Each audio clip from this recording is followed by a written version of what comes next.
Good afternoon. I don't have anything at the top. I see Matt's not here. Who wants to do the honors? Go ahead. Okay, thanks. China's foreign ministry said that Hamas and Fatah agreed to end their divisions and form an interim national unity government during negotiations in China that ended today. What's your take on this agreement? So we have not yet reviewed the text of the so-called Beijing Declaration. Of course, we will do that.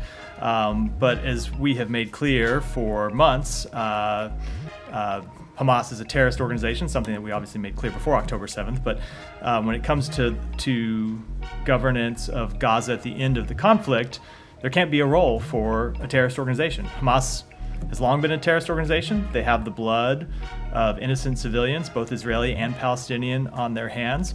And so when you look at the post-conflict governance of Gaza, we do see, as we have made clear, we want to see the Palestinian Authority governing a unified Gaza and the West Bank, but no, we do not support a role for Hamas.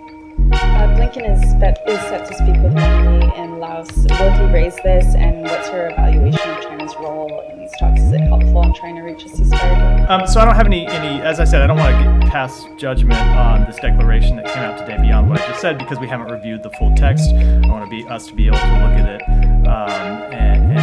and give a more thoughtful response, which of course we will do. But when it comes to China's role, I think, as you know, the Secretary has talked to Wang Yi a number of times about playing a constructive role in Middle East diplomacy since the outbreak of the conflict. He called Wang Yi from Saudi Arabia on our very first trip to the Middle East just a week after October 7th, and he's spoke to him on the phone a number of times and spoke to him when we've had the occasion to travel to China and when Wang Yi's had the occasion to travel here. And what we have generally encouraged China to do is to use their influence with countries in the region, especially countries with whom they have a relationship with where we don't, to discourage any escalation in the conflict. So, for example, Iran, which continues to finance and support proxies that have launched attacks on Israel, or in the case of the Houthis, have launched attacks on commercial shipping. We have used China to use its influence to try to bring those attacks to an end, and we'll continue to do that. And then Israel's foreign minister said that instead of rejecting terrorism, Abbas embraces murderers and rapists of Hamas. Are you concerned that this could complicate reaching a ceasefire deal with this response from Israel? We don't think that anything related to this declaration should in any way have an impact on the ongoing discussions to reach a ceasefire. As you've heard us say, we think it's an agreement is in sight. We think it's achievable. Doesn't mean we'll get there, but we have made progress in the talks. And no, I don't think either this announcement or the reaction to it should play a role in making making a conclusion of those talks more difficult. Thanks. Yeah. Thanks. Just on what Zafar just asked. So you're saying that it doesn't matter whether Hamas actually has a unity government with this, let's say, Fatah and the other groups and so on, and basically announce that they adhere to the principles enunciated by this group, by the PLO and so on. So they have no role to play whatsoever? So Saeed, they have not announced that they accept the principles of the PLO. That is an important point that you make. Hamas has not renounced terrorism. It has not renounced the use of violence to achieve its political aims. It has not renounced the destruction of the state of Israel, something the PLO has done. It remains a terrorist organization. It remains committed to killing civilians. It remains committed to bringing about the destruction of the state of Israel. So no, we do not see an organization that believes in those tactics and believes in carrying out terrorism as a suitable organization to govern the Palestinian people. Okay, so in fact, in their statements and so on, in their discussions and their interviews, and we have seen their spokesmen engage on Arab satellite TV all the time, and they actually say that they will go along with the principles of the PLO. They accept the two-state solution. They accept whatever agreement that can come about. They are focused on the ceasefire, and achieving a ceasefire. You don't think there is anything positive in these gestures? The fact that they most recently spoke about a two-state solution as a solution to the conflict. They have not in any way committed to a two-state solution. And I just make clear, they could have. in the context of this declaration today, signed on to the principles of the PLO, and they did not. So Right. maybe the spokesman makes statements from time to time, but Hamas as an organization has not renounced its support for violence, its support for terrorism, or its commitment to the destruction of the State of Israel, and that's an important point. So, just, I don't want to belabor the issue, but, looking at how much influence Hamas has had in Gaza over the past, for a very, very long time, 17, 18 years and so on. And do you see a situation where they actually can be, completely taken out, or, can be decapitated, as the Israelis, just to use the Israeli term and so on, from the political scene? I mean, they have, they are embedded in the society itself. So a few things about that. As you've heard us say before, we of course believe that Israel can achieve military aims when it comes to the defeat of Hamas, but that is different, as you make clear in your question, to political aims. And we think that ultimately the best way to ensure that Hamas does not regain strength and reassert its position inside Gaza is to offer a different political path forward for the Palestinian people. And that's what we are committed to doing. That's what we have been trying to work on with all of our partners in the region. But I do think that there's another point that deserves to be made here, Saeed, which is the Palestinian people in Gaza ought to have a say in this as well. They ought to have the foremost say in choosing who their leaders are. And I obviously can't speak for the Palestinian people, but if you look at the death and destruction that Hamas's decision to launch the attacks of October 7th has brought on Gaza, there's no one that has brought more pain and suffering to the people in Gaza than Hamas, through their decisions first to launch the attacks of October 7th, and then their ongoing decision, which continues today, to hide among civilian communities and use civilians as human shields. So that's ultimately something that the Palestinian people have to speak to through their representatives. But I will say on behalf of the United States, we do not see it in any way as acceptable for a terrorist organization to play a role in governance, because you would see what you have always seen from Hamas, which is attacks on civilians, terrorism, and a further continuation of the conflict that has plagued the people of Israel and Palestinians for decades. Well, I agree 100% with you that, the final say ought to be for the Palestinian people and nobody else. I agree with you with that. Let me ask you about, prospects for the ceasefire. Are you inclined to believe that the Israeli Prime Minister may surprise everybody and announce that he agrees to the terms of the ceasefire? What is your reading of what's going on? Because, we are probably at the point where every little detail has been discussed, every iota or every I has been dotted and every T is crossed and so on. So I don't know what the Prime Minister will say either in his speech to Congress or in any of his other public remarks. I'll leave that to him. But the discussions continue, and there are a number of issues at play that we're still working to reach conclusion on that we have not yet reached conclusion. My final question is on, there was a report that Israel bombed a tent of journalists. I wonder if you know about this report.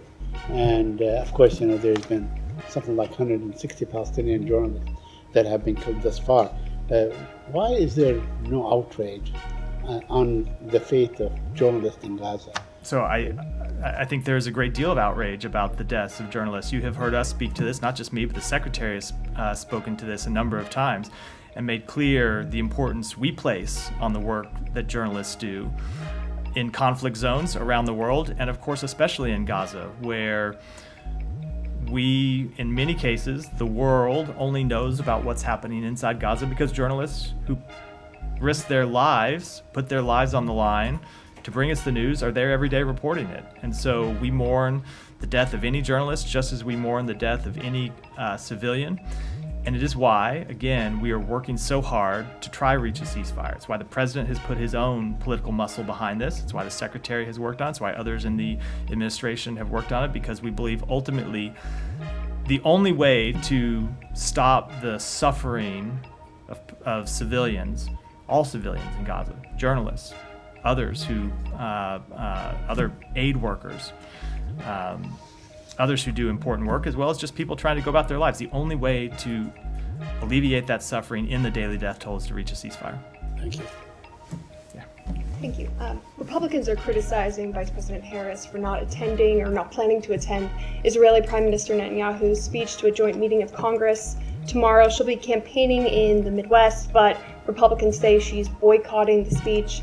Of course, there's also no public meeting right now between Secretary Blinken and Netanyahu. Can you say if this is a boycott or if there are any concerns on behalf of the administration about the optics of meeting with Netanyahu publicly? So Republicans are going to say what Republicans are going to say. I don't spend much time worrying about that, nor do I spend much time worried about optics. I worry about substance and reality.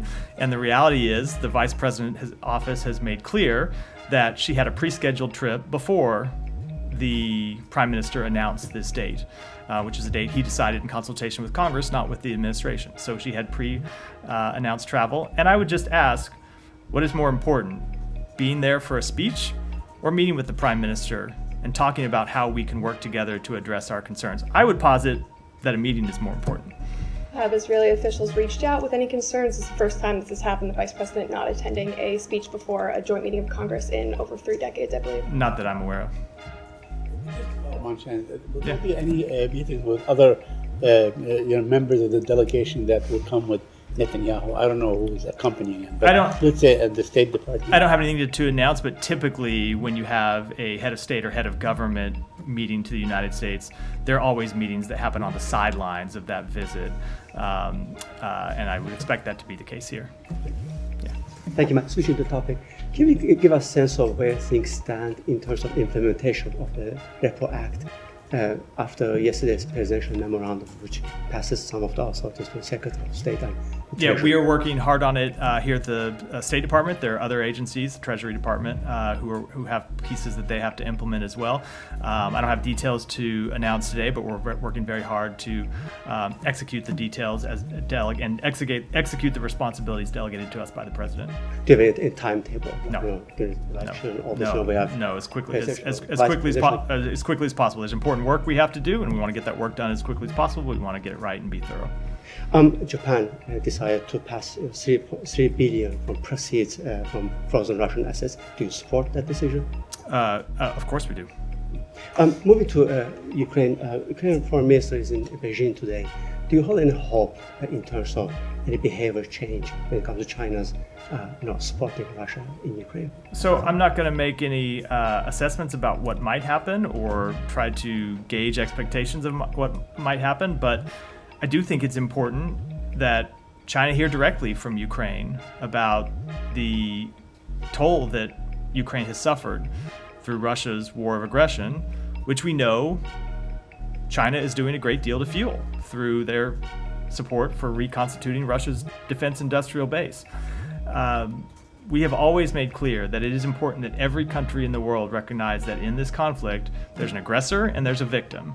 And we shouldn't treat the two parties as if they bear equal responsibility or as if that this is some war that just magically popped out from nowhere without one side being responsible, and that when it comes to looking at how this war can end, it's important to remember those core principles. And so we have made that clear when we have engaged with China on the topic of the war in Ukraine. I know that other members of NATO and European countries have also made that clear to Russia, and we think it's important anytime that any country, and of course that includes China, hear directly from Ukraine. Do you expect an engagement between the Secretary and Mr. Kuleba ahead of Secretary's own meeting with Chinese Foreign Minister? Well, I do not believe that Ukraine is coming to ASEAN. They're not a member of ASEAN, so he does. I don't quite understand the question. He does speak with Foreign Minister Kuleba all the time, and of course that will continue. Any call between? I don't have any calls to announce today. Final topic: Russian forces conducting second nuclear missile launcher drills in less than 2 months. What do you think they are doing there, and what is your reaction? I don't have any assessment for that from here. Yeah, go ahead. Sure. Thank you. I have 2 questions. One on Sudan. You just released a statement on the talks that will be held in Switzerland next month. Why did the U.S. move the talks from Jeddah, Saudi Arabia to Switzerland, and what do you expect from these talks? So first of all, I wouldn't frame it as the United States. These are talks that we hope will take place, that will be co-hosted by the United States, the government of Switzerland, and Saudi Arabia. And the goal of these talks is to build on the work that has already taken place in Jeddah and to try to move them to the next phase. We continue to believe there is no military solution to the conflict in Sudan, and we believe that convening these national ceasefire talks and making clear that they are backed by key international stakeholders is the only way to end the conflict in Sudan, to prevent the famine that exists there now from spreading, and to create space to restore the civilian political process. So we hope that the SAF and RSF will accept this invitation that we've extended to them. And as I said, it is not just from us, it's from the government of Switzerland, the government of Saudi Arabia, and I would note that these talks, should they go forward, will be joined by observers from the African Union, Egypt, the United Arab Emirates, and the United Nations. Did you receive any response from the Sudanese The parties? invitation just went today, so we have not yet, but we're certainly hopeful that they will accept. We think it's important that they use this opportunity to negotiate a ceasefire, to stop this horrific conflict and help ensure humanitarian access gets to the Sudanese people who need it. And on Iran, the Iranian president has said today that Iran stands ready for all negotiations on nuclear program. What's your reaction? So we have long made clear that we support diplomacy. We see that as the chief route to dealing with Iran's nuclear program. But we're a long way from that right now, especially when you see the steps that Iran has taken to flagrantly flout the requirements of the IAEA. And so we would hope that as a first step, Iran would come back in compliance with the demands of the IAEA that they have been, as I said, flouting here today. Does it mean that you're not ready for talks with the new president? So let me back up and say, while we certainly saw the comments from the new president, I do think it is important to remember that ultimately these decisions are decisions that are made by the supreme leader, and we have not made any assessment that Iran is yet changing its overall strategic approach to these issues. And finally, on this, that means you're waiting to hear from Khamenei, not from the president? I don't have anything to add beyond what I just said on that. Thanks. Sorry, just to follow up on Sudan. The Jeddah talks have been unsuccessful so far. What makes you think that this format will be more successful in reaching a deal? So the way to answer that is, I can't give you any assessment on the likelihood of a deal, but we just want to get the parties back to the table. And what we determined is that bringing the parties, the three host nations, and the observers together is the best shot that we have right now at getting a nationwide cessation of violence and getting a ceasefire that would allow humanitarian actors to surge humanitarian assistance in and get back to this place where we can find a mechanism to restore the democratic transition that Sudan was on. And so we are looking, this is the Secretary spoke to this on Friday. Sudan right now, unfortunately, doesn't get all the attention it should from, I believe, the world. It certainly gets attention from us here. We know it gets attention from others in the region and others in the international community. But there is a horrific human tragedy taking place there right now. These two parties that continue to fight each other and put civilians at risk and bring civilians, not just through direct harm, but harm through the humanitarian crisis that has been created. So we're looking for anything we can do to get these talks restarted and try to get a ceasefire. And so if we can bring the weight of the United States to bear, and our partner nations, Switzerland and Saudi Arabia, can do so as well, we think it's important to do that. Aside from the location, obviously, are there any changes to the format being made that you hope will help move this forward? I don't want to talk about the details of details of how the talks would proceed. I think it's something that we ought to hold and discuss with our partners before making those public. But ultimately, these are decisions that SAF and the RSF have to make. They're the parties to the fight. They're the parties that are putting their own countrymen in such grave danger and costing the lives of so many of their innocent countrymen. And so we're going to do all we can to get these talks restarted with our partners, and we'll hope that the SAF and the RSF will come to the table for talks. They've committed to make various steps in the past and have blown through them time and time again. And so we're hopeful that this would be an opportunity to finally get our way to a ceasefire. Thanks. Donald Trump's confirmed that Netanyahu is going to go to Mar-a-Lago tomorrow. Do you have any concerns that this meeting is happening ahead of his Congress address and also meeting with the president? And I have one more after that.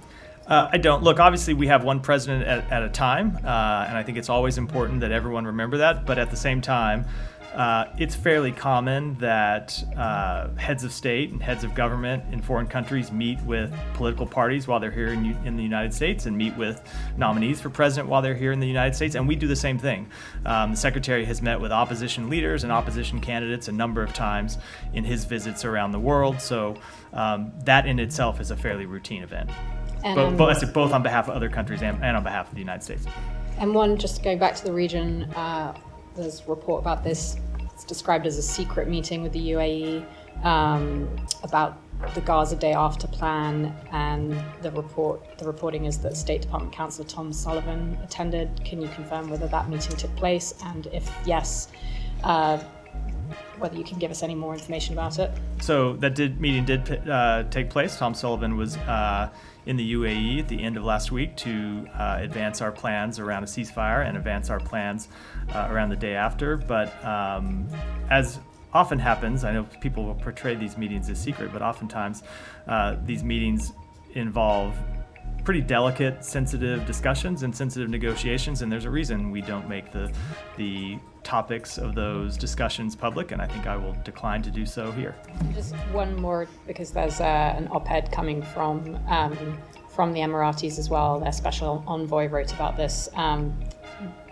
She said that the plan involves deploying a temporary international mission to Gaza. Can you comment at all on whether that's accurate? Or No, I have not read the op-ed that you're referring to. Obviously, we have been in discussions with our partners about what security inside Gaza would look like, both during a ceasefire and at the end of the conflict, but I don't want to comment on the particulars of those discussions from here. Yeah, go ahead. On the day after plans, can you give us an understanding as to how far along those plans actually are? If you guys have agreements in terms of the countries that would partake in this international force to stabilize Gaza? You're stipulating something as fact that I have not said as fact from here, but go ahead. Okay, well, if you would like to, describe it in your own words, have at it. But just are these agreements still in the works? Are they almost done?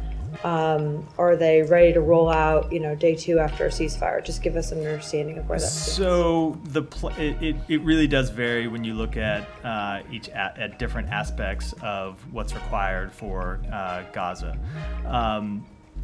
We have had a number of discussions, including fairly advanced discussions with countries in the region about the security situation, how to address the security situation and ensure security in Gaza, and the same is true for governance. And there are proposals that we have put forward to our Arab partners.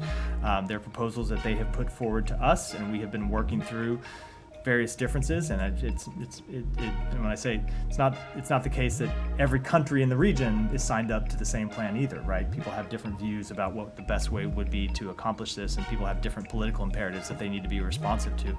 So we are working through that. It has been a high priority. Barbara Leaf was in the region last week, meeting with foreign ministers and other leaders. As I said, as I noted, Tom Sullivan was there on Friday. Secretary has had a number of phone calls over the past couple of weeks to talk about these plans. And I don't want to put a timetable on them, other than to say it is critical that the work move forward, and that's what we are working to do. Okay, and then just one question on the previous question she had about Trump meeting with Prime Minister Benjamin Netanyahu on Thursday. Are you guys concerned at all about the former president trying to influence the Prime Minister at a moment when there are these tense, high-stake negotiations to come to a ceasefire and hostage agreement? I don't know what the former president will do, just as I don't know what any private citizen will do in a meeting with the Prime Minister or other officials with the government of Israel or any government. I would just say, speaking generally, that we would hope every American would. But there's certain things he's allowed to do and not allowed to do. Yeah, sure. But I'll just say we would hope that every American would find it in the interests of the United States to work towards a ceasefire, to work to get a ceasefire over the line, to work to get the American hostages home. Remember, there's still Americans who are held hostage, not just Israeli citizens, but Americans as well. And so we believe it's in the interests of everyone in the United States to try and reach a ceasefire that gets our hostages home, as well as ends the suffering of Palestinians, and of course that includes Palestinian Americans who are in Gaza, and helps us build better, broader security and stability for the region. And can I just ask one clarifying question on that? The Hatch Act prevents citizens who don't have authority from the United States from directly or indirectly having correspondence with foreign governments to try and influence the measures or the conduct of those foreign governments. Is that the Hatch Act or the Logan I mean, sorry, Act? it's the Logan Act. Yeah. I'm thinking My old Hatch Act. DOJ hat on here. Yes. I still remember. I Thank remember you. little bits and pieces of it crawling around back here somewhere. How would you guys know if the Logan Act was violated here, given you're not going to have any U.S. official in these meetings? Maybe you have a plan for getting a readout. Can you just explain to us how you know? I think when it comes to any question about enforcement of U.S. law, I would defer entirely to the Justice Department. I don't think it's appropriate for me to comment in any way. Okay. Yeah, I'll come to you next, but go ahead, Saeed. Yeah, very quickly. I mean, we have witnessed before, I'm old enough to remember the Reagan campaign, and they actually did influence the hostage negotiations and so on, and they delayed it. I mean, there are examples in history where actually this happened, where, certain contenders do not believe that we have one president at a time. I think it's a situation that is probably, kind of critical and for you guys to deal with. Look, I'm not going to speak to a meeting between the former president and the prime minister, but as I said, we would hope that no American citizen of any party would do anything to jeopardize the work to bring home American hostages who have now been held in captivity for over 9 months. Go ahead. On the topic of presidents, with President Biden being done in 6 months, does the administration, thereby extension, the State Department, Antony Blinken, are they at risk of losing any leverage of ending the war in Gaza or in freeing the hostages? So the president is the president and brings in his conversations the full weight and authority and credibility and influence of the United States.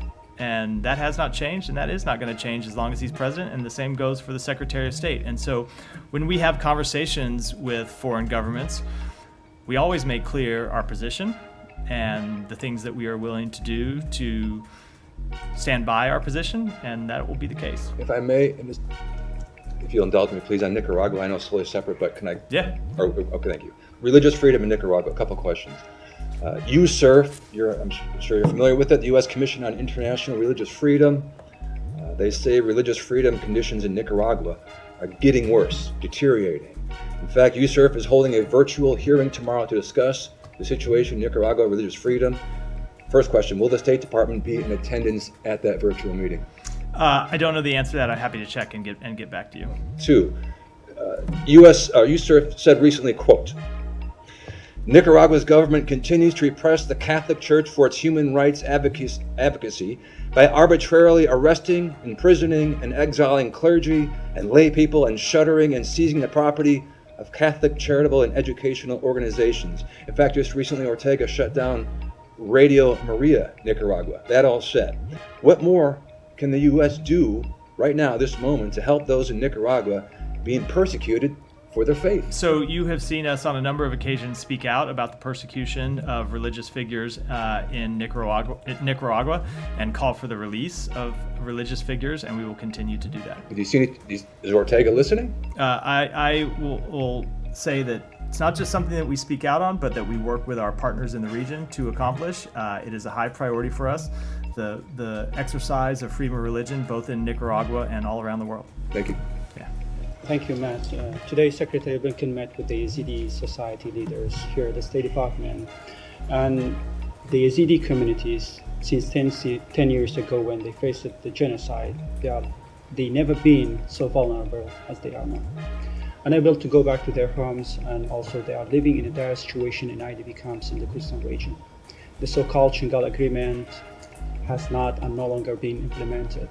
What's the U.S. firm position on the Yazidi situation in the region and also the Shingal Agreement? Do you still have the faith in that agreement? So we do believe that the Sinjar Agreement was an important start for supporting those targeted in the 2014 genocide committed by ISIS. But as you note, the agreement has not yet been fully implemented, which must be done in partnership with local communities, including the Yazidis. We continue to encourage the government of Iraq and the Kurdistan regional government to implement the tenets of the Sinjar Agreement, including security, governance, and reconstruction in Sinjar. The upcoming 10th anniversary of the ISIS genocide represents an important moment to demonstrate meaningful progress, and that's what the Secretary discussed with those with whom he met today. And I think you know that the Shingal is a disputed area between two governments, Erbil and Baghdad, and there are several militia groups have control over the area. And this has political infighting has prevented the reconstruction of the city. So what roles the U.S. can play in bringing the situation to an end and also give a relief to the Yazidi communities? So for protection for vulnerable ethnic and religious communities in Iraq has always been a priority for the State Department. Since 2018, the United States has provided over $500 million in assistance to religious and ethnic minority communities that were targeted for genocide. We provide a significant amount of U.S. humanitarian assistance on the basis of need, regardless of ethnic or religious affiliation, in addition. And we continue to advocate for the security of Sinjar to be in the hands of federal police and Iraqi security forces, including the local police force established under the Sinjar Agreement. Israeli Prime Minister Netanyahu is here, and there's a big protest planned for tomorrow outside the Capitol Hill. At the same time, outside which building? The State Department? Yeah. Hill, not the State Department. Oh, the Hill. The Hill, yeah. At the same time, there are large groups expected in favor of Netanyahu also. The local media reports that there is a possibility of clash and disturbance on the streets of DC tomorrow.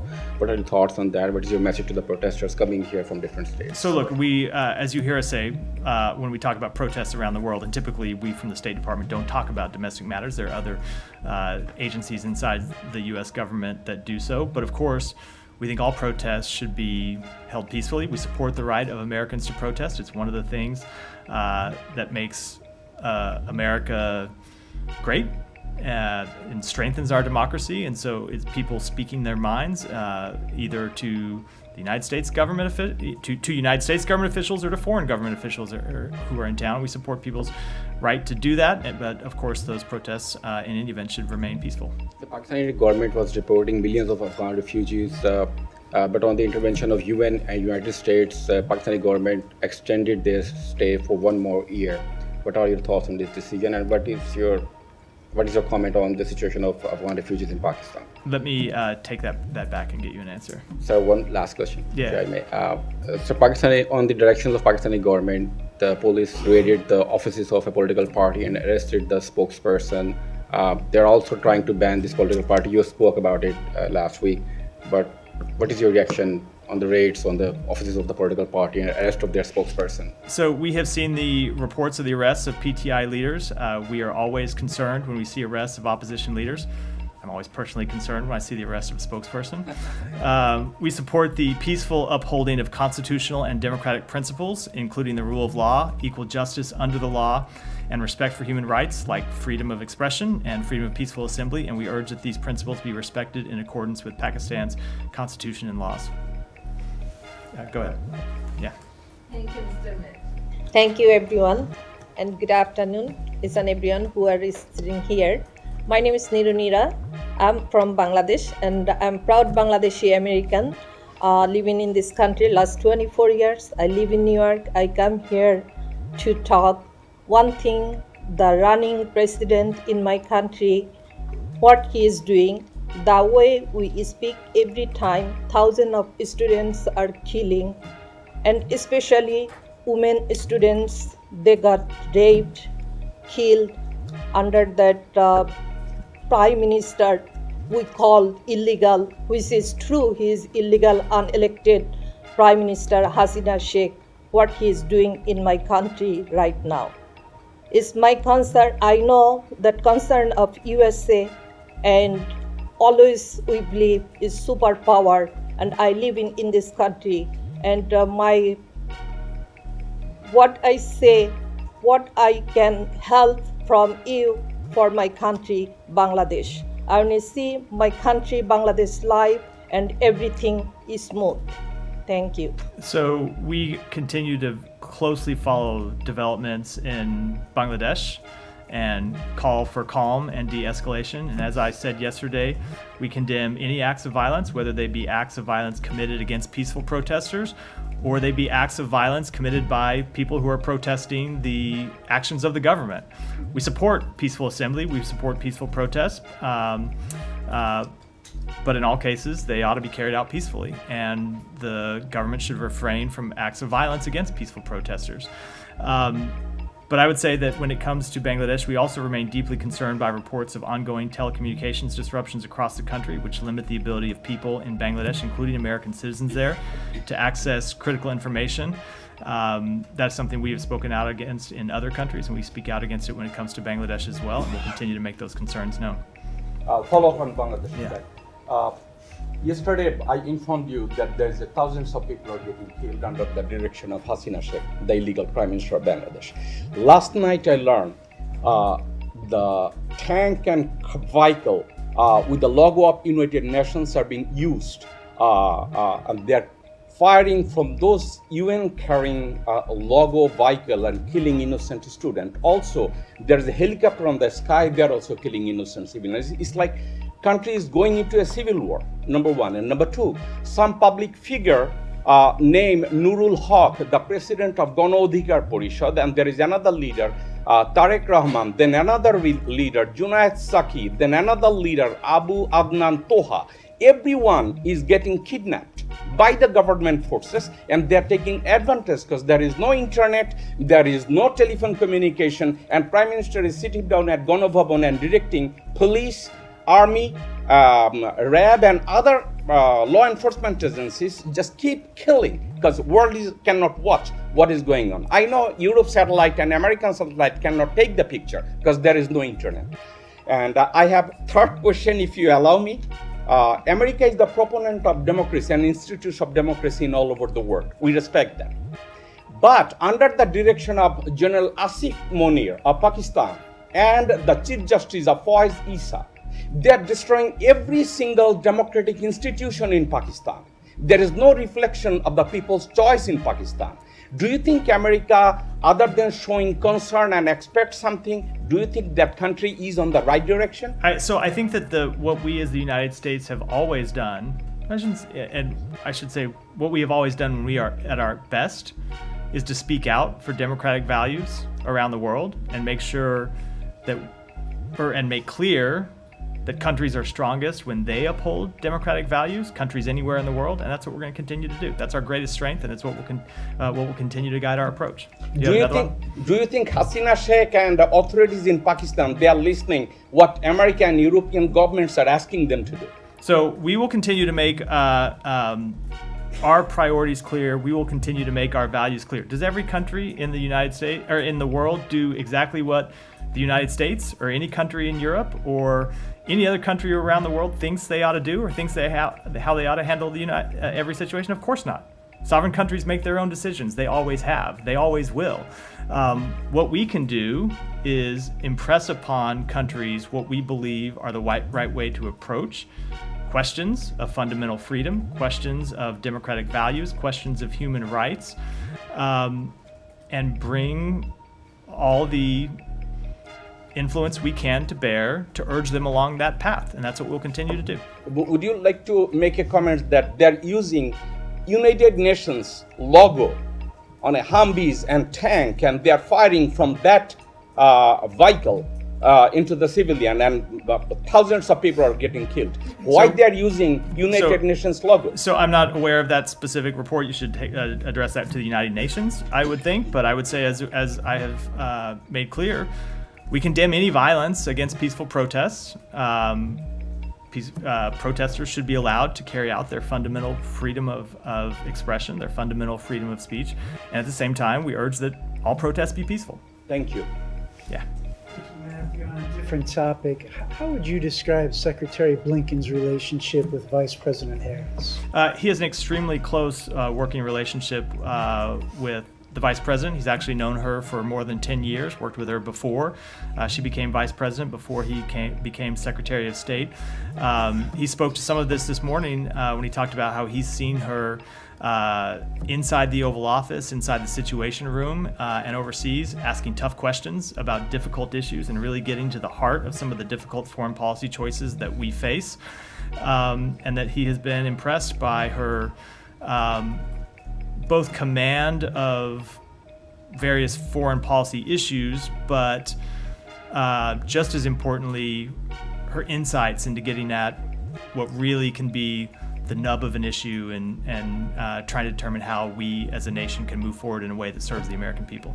And would he be interested in continuing to serve under a potential Harris administration? You know, let's not get ahead of ourselves here. There's an election that's going to take place. I'm not going to comment on the election. I think we should take things one day at a time. Yeah. Thank you. I don't claim to be an expert on this, but there's a British musician called Charlie who has described Kamala Harris as brat. She did give an interview to the BBC saying, explaining what that term means. She said, he feels like, talking about Kamala here, feels like herself, but maybe also has a breakdown, but kind of like parties through it, is very honest, very blunt, a little bit volatile, like does dumb things, but it's brat, you're brat, that's brat. Just wondered if you had any comment on that as the possible future of the president, whether that affects my comment is I think I am officially aged out of participating in this conversation, and I'm trying to think of anything I could say that wouldn't make me look worse for having saying it, and I'm coming up with nothing. So I think some things are better left to a younger generation to comment on, and I'm certainly not that. Thank you so very much. I'm not sure if someone already asked about this, but it's about the US troops withdrawal from the Iraq, as number of media reports suggest that Iraqi officials, Iraqi government, they want complete withdrawal of US forces, and we have seen months before US hosted top Iraqi official regarding this. So the question is, with this intense and panic situation in Middle East, US is ready to do for this, and there is specific quantity, specific numbers US have to keep there with this withdrawal process. So I would refer you to the Department of Defense to comment on that in detail, but as we have said before, we are committed to the Higher Military Commission, which is a process that is taking place in Baghdad to determine how and when the coalition's military mission will transition. We've spoken to this before, and nothing has changed. Secondly, the Pakistani recent military spokesperson highlighted three things I asked before, and my senior colleague Mr. Afridi asked many times. That is regarding the digital terrorism that Pakistani military spokesperson is mentioning again and again, and that is all about all those vocals who are supporting Imran Khan and its party narrative and all that.